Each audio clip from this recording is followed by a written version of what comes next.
Waalaikumsalam warahmatullahi wabarakatuh. Terima kasih saya ucapkan kepada teman-teman sekalian yang telah berpartisipasi pada kegiatan kita pada kali ini, yang dimana pada kali ini kita akan melaksanakan kegiatan bimbingan kelompok. Nah, sebelum masuk ke kegiatan bimbingan kelompoknya langsung, di sini saya ingin tanyakan kepada teman-teman sekalian, apakah telah mengetahui apa itu bimbingan kelompok? Belum. Baiklah, di sini saya akan jelaskan pengertian dari bimbingan kelompok itu sendiri. Nah, untuk pengertian dari bimbingan kelompok, yaitu merupakan salah satu layanan dari bimbingan konseling yang dimana di dalamnya itu nanti akan membahas suatu masalah ataupun topik yang dibahas secara berkelompok. Nah, di balik pengertian tersebut ada juga tujuan dan manfaat dari bimbingan kelompok. Nah, untuk tujuannya sendiri itu seperti yang kita ketahui, yaitu untuk mengembangkan komunikasi dan juga sosialisasi yang ada dalam diri peserta. Nah, untuk manfaatnya itu ada banyak, seperti halnya untuk melatih rasa percaya diri di antara peserta kelompok, untuk melatih penerimaan diri di antara peserta kelompok dan juga lainnya. Nah, selanjutnya di sini saya akan juga jelaskan mengenai asas-asas dari bimbingan kelompok. Nah, untuk asas-asas dari bimbingan kelompok itu sendiri, seperti halnya yang pertama itu asas kerahasiaan. Nah, untuk asas kerahasiaan ini sepertinya tidak asing lagi, yang dimana suatu topik ataupun permasalahan yang akan kita bahas, yang menurut teman-teman sekalian ataupun aib yang tidak akan dibicarakan di luar, sepertinya hanya kita-kita saja yang tahu di dalam bimbingan kelompok ini.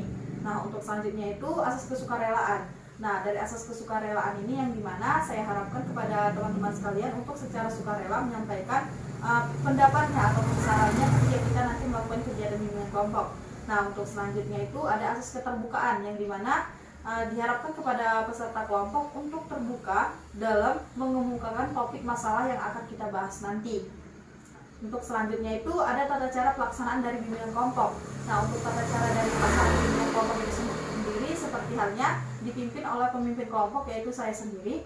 Selanjutnya nanti kita sebagai saya sebagai pemimpin kelompok dan teman-teman sekalian sebagai peserta kelompok diharapkan berpartisipasi untuk mengemukakan pendapat ataupun saran mengenai topik yang akan kita bahas. Untuk selanjutnya itu mematuhi peraturan yang telah kita tetapkan sebelumnya. Jadi sebelum kita melakukan kegiatan bimbingan kelompok ini sendiri, nantinya kita akan membuat peraturan yang dimana agar kita satu sama lain dapat menghargai para peserta lain ketika ingin berbicara. Dan untuk selanjutnya itu evaluasi. Nah, untuk evaluasi ini sendiri akan kita lakukan di akhir kegiatan yang dimana akan dipimpin oleh pemimpin kelompok. Nah, untuk selanjutnya kepada teman-teman sekalian, karena kita mungkin belum kenal, jadi saya minta kepada teman-teman sekalian untuk memperkenalkan dirinya, dimulai dari sebelah kanan saya. Saya Dewi Kumala. Saya Novira. Saya Putri Andayani. Saya tidak marah. Baiklah, terima kasih kepada teman-teman sekalian yang telah memperkenalkan dirinya. Diharapkan dengan perkenalan ini kita bisa mengenal satu sama lain. Nah, untuk selanjutnya saya ingin bertanyakan kepada teman-teman sekalian, apakah sudah siap untuk lanjut ke tahap berikutnya? Siap. Nah, baiklah, di sini kita akan masuk ke tahap peralihan, yang dimana saya sudah sampaikan kepada teman-teman sekalian apakah sudah siap untuk masuk ke tahap selanjutnya. Selanjutnya itu ya tahap kegiatan. Nah, di sini tahap kegiatan kelompok itu yang pertama itu di sini kita akan menentukan topik yang akan kita bahas. Jadi topik yang akan kita bahas kali ini yaitu mengenai cara mengatur waktu itu sendiri sebagai kita mahasiswa gitu. Jadi sebagai kita mahasiswa yang mempunyai kesibukan di luar seperti halnya dalam berorganisasi ataupun dalam bekerja. Baiklah, sebelum masuk ke topik pembahasannya secara langsung yang akan saya pimpin, di sini juga saya akan menanyakan kepada salah satu teman mengenai apa sih pendapat teman sekalian mengenai cara memanage waktu yang tepat gitu bagi kita, terutama bagi mahasiswa ketika kuliah. Jadi di sini saya persilakan kepada saudari Putri untuk menyampaikan pendapat ataupun gagasannya mengenai bagaimana cara memanage waktu yang tepat gitu sebagai kita mahasiswa ketika memiliki kesibukan yang ada di luar gitu. Baiklah, terima kasih kepada pemimpin kelompok. Jadi menurut saya di sini cara mengatur waktu itu balik lagi kepada kita sendiri. Seperti saya, contohnya saya kuliah juga sambil bekerja.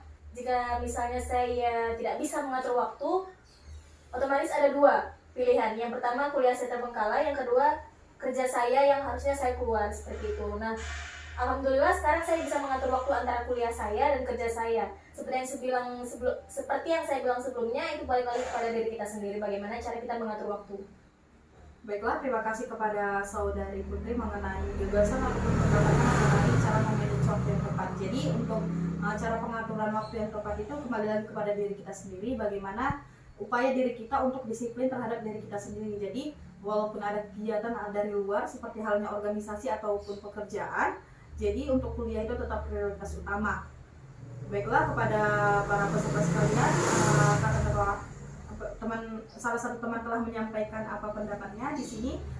Selanjutnya kita akan memasuki tahap pengakhiran, yang dimana pada kali ini waktu untuk kegiatan kita itu kan akan berakhir. Jadi sebelum berakhir pada kali ini, saya ingin kepada teman-teman sekalian untuk menyampaikan kesan dan pesannya mengenai bimbingan kelompok kita pada hari ini. Kepada teman-teman dipersilakan. Baiklah, di sini saya akan memberi pendapat tentang hasil dari kegiatan yang kita lakukan tadi. Di sini saya lebih mengerti apa itu kegiatan bimbingan kelompok, karena di sini kita dapat mengungkapkan pendapat kita secara luas dan tentunya kita memegang asas kerahasiaan. Dan juga kita dapat lebih mengatur waktu yang mana yang harus kita kerjakan dulu, yang mana yang diprioritaskan. Sekian, terima kasih. Baiklah, terima kasih kepada teman kita Dewi yang telah menyampaikan kesan dan pesannya terhadap kegiatan bimbingan kelompok kita pada hari ini. Baiklah, untuk rencana kegiatan kita pada kali ini, maka dari itu saya harapkan kepada teman-teman sekalian, dengan topik yang kita bahas ini semoga bermanfaat bagi diri kita, yang dimana untuk topik kita pada kali ini yaitu bagaimana cara memanage waktu yang baik. Jadi dengan adanya pembahasan pada kali ini, semoga kita sebagai mahasiswa yang mempunyai kesibukan di luar, baik itu berorganisasi ataupun bekerja, bisa tetap memprioritaskan kuliah nomor 1 dan juga dapat mengestimasikan waktu dengan baik dan tepat. Baiklah, saya ucapkan kepada teman-teman sekalian atas partisipasinya. Saya akhiri. Assalamualaikum warahmatullahi wabarakatuh. Waalaikumsalam warahmatullahi wabarakatuh.